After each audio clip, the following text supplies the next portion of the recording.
मन नव्हतं तरी पण गणपती उचलला, वाडीतले सगळे खाली आले.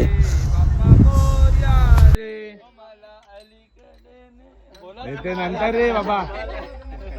मला अलीकडे मला पलीकडे पांडुरंगा, नदीवरली चंद्रभागा.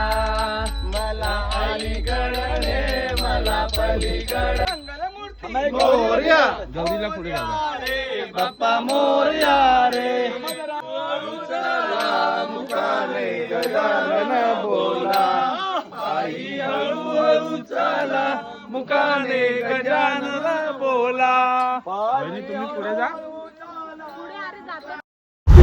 मग भरलेले अंतकरणाने आणि पुढच्या वर्षी लवकर येईल या भावनेने गँग आमची पुढे निघाली. ही आहे आमची वाडीची गँग. शेवटी आम्ही विसर्जनाच्या स्थानी पोचलो. दुसरी वाडी पण आली आणि आमचा विसर्जनाचा स्पॉट. शेवटची आरती खरोखर लोकांना जड जात होती.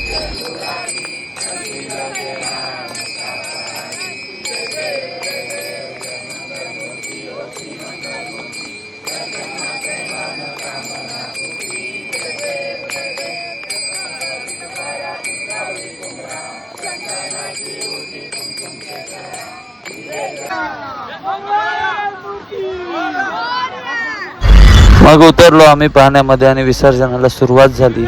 खूप असा कठीण क्षण होता हा. बाप्पा निघाले आपल्या गावी, पण पुढच्या वर्षी लवकरच नक्की येतील हे आम्हाला सगळ्यांना माहिती आहे.